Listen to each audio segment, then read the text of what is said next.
예수님이 말씀하시고 예수님이 우리에게 다가오실 때 이전에 내가 어떤 생각과 방법을 가지고 있었던 그것이 마음의 산이 될 수가 있어요. 그 경험이, 그 전통이, 그 방법이, 그걸 넘어가야 오늘날 역사하시는 예수님 만날 수 있다는 거예요. 저는 여러분에게 그 복이 있기를 주의 이름으로 축원합니다.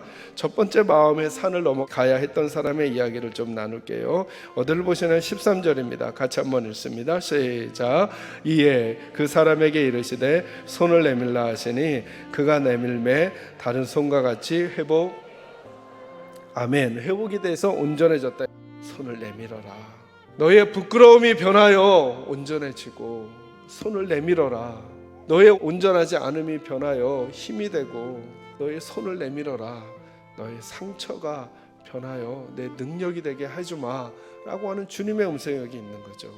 이 마음의 산을 넘어가라는 거예요. 어찌 보면 저와 여러분 모두가 다 한쪽 손 마른 분처럼 우리가 감출 거는 다 감추고 숨길 거는 숨기고 괜찮은 것 같은 우리들의 기득권과 지위와 우리들의 모습을 그냥 보이며 거기에서 종교적인 생활로 주님을 만나고 있다면 어찌 보면 오늘날 안식일의 주인으로 행하고 계시는 능력의 주님은 만나지 못하는 예배, 만나지 못하는 기도, 찬양이 될지도 몰라요. 저는 우리 사랑하는 식구들이 꼭 이번 한 주간 이 말씀을 들으시고는 여러분의 개인 기도 시간이든 조용한 예배당을 찾아 나오시거든 여러분에게 한쪽 편 손마른 이분과도 같은 숨기고 싶은 아직 주님께 노출하지 않았던 나의 마음 깊은 속에 있었던 죄나 혹은 상처나 연약함이나 부족함 있는 그대로를 아뢰어 드리고 주님의 만지심을 경험하게 되는 은혜가 저와 여러분에게 있기를 주의 이름으로 축원합니다. 두 번째는 이거예요. 두 번째 산을 넘어가야 되는 사람들이 누구냐 하면 바리새인들이죠. 이 바리새인들은 누구냐 하면 사실은 그 당시에 이 바리새인들은 유대인들에게 매우 존경을 받고 있던 사람들이에요. 근데 이들이 언제부턴가 시간이 지나면서 그들 안에 마음의 산을 쌓아가고 있었던 것이죠.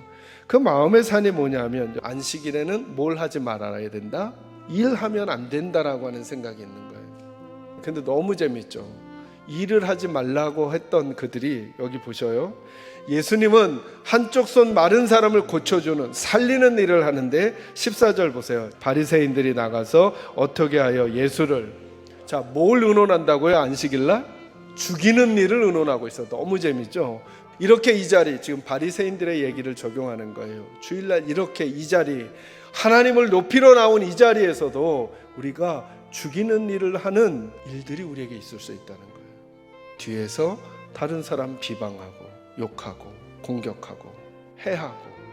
근데 그 이유가 하나님이 원하시는 일 때문인가 아니면 내 안에 내가 원하는 내가 가지고 있는 내 생각과 내 고집과 선입견 내 전통이라는 마음의 산을 지켜내기 위하여 하나님의 이름으로 그렇게 하는가. 이게 지금 바리새인들이라는 거예요. 그래서 성경이 그걸 철저하게 보여주시는 거죠.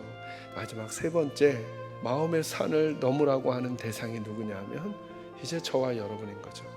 저와 여러분 중에 이 두 가지 이야기를 들으면서 나는 손을 내밀라고 말씀하시는 이 한쪽 편 손마른 이 사람과 같은 입장에서 아직도 내가 주님께 마음의 산에 있어서 나를 나대로 보여주지 못하는 모습이 있는 건 아닌가 점검하고 주님 앞에 내 마음의 손을, 내 과거의 손을, 내 현재의 손을, 내 죄악의 손을, 내 상처의 손을 내밀어 있는 그대로 만지심을 받으라는 주님의 초청이 저희들에게 있는 거예요. 저는 동시에 혹시 우리 교회는 나는 우리가 가지고 왔던 전통 때문에 사람을 살리는 일보다 다른 것에 마음이 빼앗겨 하나님이라는 이름으로 도리어 더 하나님이 안 기뻐하시는 일은 하고 하나님이 기뻐하시는 일은 하지 못하고 있는 것은 없는가. 우리의 마음의 산을 넘어가야 된다는 그 마음의 산을 넘어갈 때 우리가 하나님께서 기뻐하시는 살리는 일을 할 수 있다는 거죠. 저는 그 일이 저와 여러분 모두에게 그리고 우리 계산제일교회 위에 꼭 있기를 주의 이름으로 축원합니다.